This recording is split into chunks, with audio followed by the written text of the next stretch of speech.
Cuidado, o feiticeiro louco está observando tudo e todos. Apenas o leão alado sabe sua fraqueza. Por falar em ser com asas, Senshi esconde segredos com grifos.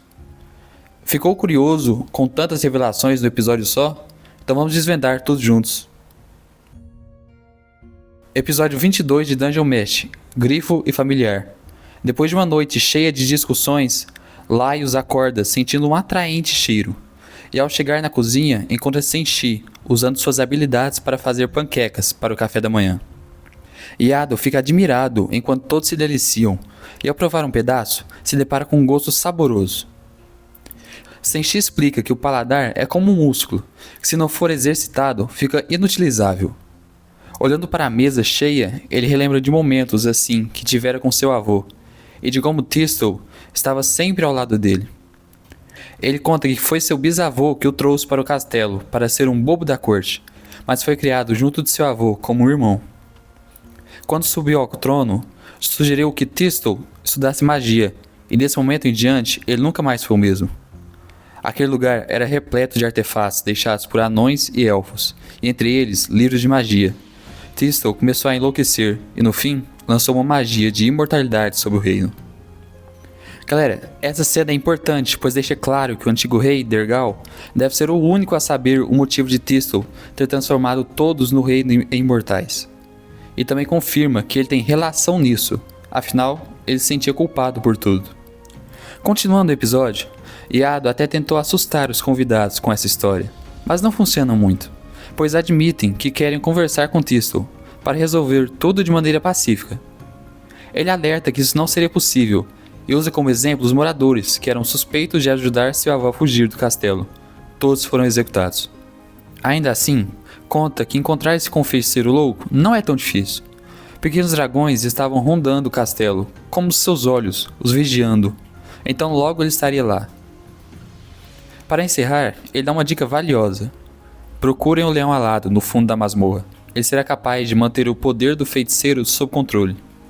Yado os leva até uma passagem, no meio da floresta, por onde eles poderiam retornar à dungeon, e todos do vilarejo se despedem dos aventureiros.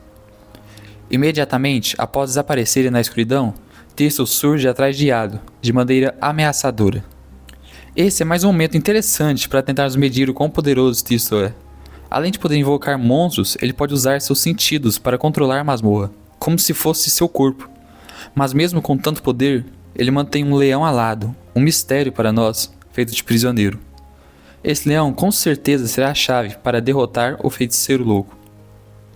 Bom, mas assim como foi quando chegaram no Castelo Dourado, para sair eles caem de volta na masmorra, mas em um lugar diferente de onde estiveram da última vez, com dezenas de colunas bastante deterioradas ao redor e um solo coberto de neve, que não parava de cair. Era uma antiga cisterna, construída pelos anões. Senshi descansa um pouco por conta de um enjoo, junto de Zutsumi, que se envergonha automaticamente ao retornar ao seu normal. Enquanto Laios e Marshall saem para investigar o local, Senshi ensina a Chuck como usar hieróglifos, para descobrirem sua localização. Ao voltar, a dupla traz uma grande notícia. Fallen estava por ali. Marshall mostra as pegadas que achou e afirma que a silhueta do monstro que viu era dela.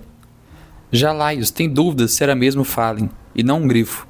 Monstro metade pássaro, metade leão.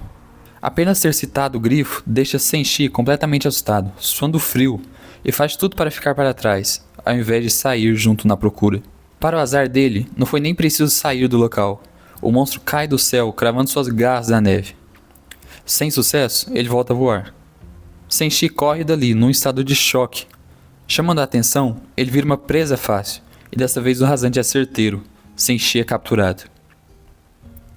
Essa reação abrupta de medo e desespero de Senshi é impressionante, porque normalmente ele não teme os monstros, apenas pensa em como os podem ser cozinhados, e pelo nível de seu medo, Senshi guarda algum trauma envolvendo grifos. A princípio, seus companheiros se sentiram perdidos, estavam no chão sem que pudessem fazer nada, enquanto ele estava voando nas garras do bicho. Analisando a situação, Marshall decide criar um familiar. Ela explica que existem 3 tipos de invocações mágicas. O primeiro é ter controle de um espírito de uma criatura ou monstro já existente. O segundo é usar uma planta ou animal e transformá-lo em monstro.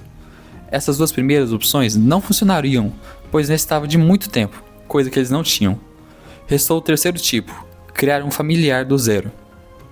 Para isso, ela usa de carne e vegetais que ficam fechados dentro de uma panela com um círculo mágico em volta, como se estivesse cozinhando. No decorrer do processo, o restante do grupo percebe o quão pouco eles sabem sobre o passado e as motivações de Senshi. Após terem se conhecido, apenas aceitaram todos seus gostos e seu conhecimento sobre a masmorra, mas em poucas ocasiões ele havia comentado sobre si próprio. Juntando as informações, ele se torna ainda mais misterioso. Estava há mais de 10 anos procurando um monstro para cozinhar, sendo que a masmorra foi descoberta há 6 anos. Carregava um grande número de instrumentos consigo e possuía experiência com criaturas legendárias que ele nem havia chegado. Tio Chuck se pergunta se Senshi seria mesmo humano. Essa situação acaba sendo inevitável, por mais incrível que fosse. Ele era quem estava há menos tempo no grupo e poucas vezes sequer citou seu passado. A atenção deles se volta para Marshall. Ao abrir a tampa da panela, saem 3 dos familiares que Marshall havia dito, e pareciam com pequenos pássaros vermelhos, mas de papel. A expressão que Laios faz é incrível de tão engraçada. Ele ficou completamente decepcionado. Esperava um monstro estranho capaz de matar o grifo sozinho, mas o que viu estava mais para um brinquedo. Quando o primeiro levanta voo, Marshall sente que está conectada com ele, e para melhorar esse controle, decide vendar os olhos, além de ter que ser carregada por Laios para que pudesse se concentrar em voar ao invés de andar. Senshi não encontrava-se muito longe dali, no topo de um pilar, preso entre galhos que formavam o ninho do grifo.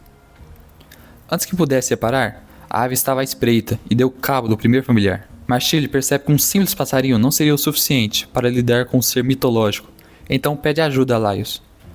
Ele o molda no formato de um dragão, como se fizesse um origami, usando de base os wyverns que o feiticeiro louco invocara uma vez. O segundo familiar é mais forte e se move de maneira diferente, até alcança Senshi com uma corda, mas o grifo continua atento e parte para cima do pequenino. Marshall decide chamar a atenção da besta para longe do ninho. Entretanto, ele não foi enganado tão facilmente assim, conseguindo esmagar o dragão com uma de suas patas traseiras de leão. Aquele familiar também não tinha funcionado, era preciso recomeçar. Laios se empolga, como se tudo isso fosse uma brincadeira, pensando em deixá-lo mais forte, ágil, resistente, com escamas, 2 cabeças e outras centenas de detalhes, mas foi interrompido por Marshall, que o esmagou na mão. Ela já havia entendido, não era necessário ser perfeito, somente passar pelo grifo. E assim é criado o Skyfish, mais longo comparado aos anteriores, porém era fino e com diversas asinhas brancas em suas laterais. Sua velocidade era impressionante, até o monstro se assusta. Depois de uma pequena volta, o familiar retorna e ultrapassa pela asa do grifo, derrubando ele ao chão. Laios não perde tempo e põe um fim nisso. Marshall agradece o familiar pela ajuda, mas não por muito tempo. Laios rapidamente corta ele e começa a preparar uma refeição. Afinal, seu interior era totalmente feito dos vegetais que eles usaram no início. Senshi estava totalmente abalado. Nem pensava em comer. Sabia que toda essa confusão era culpa sua. Tio Chuck decide puxar assunto, contando sobre o vilarejo que nasceu, os diversos trabalhos que fazia em masmorras, e surpreende a todos quando revela que tem esposa e filha, mas não as vê há anos. Agora era a vez de Senshi. Seu nome completo era Senshi Desganda. Quando pequeno, trabalhava com mineradores que buscavam por riquezas, até que um dia encontraram um castelo reluzente como ouro. Eles haviam descoberto a masmorra. Isso é definitivamente impressionante. Senshi está na masmorra há mais tempo que qualquer outra pessoa, e seus companheiros anões não haviam sido citados em nenhum momento. Algo de terrível aconteceu com eles, e eu diria que tem a ver com esse medo por grifos. Esse episódio foi incrível. Além das revelações, o drama para resgatar Senshi deixou tudo mais dinâmico. Mas e aí? O que acha que vai acontecer no próximo episódio? Deixe suas teorias nos comentários. Se gostou do vídeo, deixa o like, se inscreve no canal. Qualquer ajuda é imensa. Até a próxima. Tchau.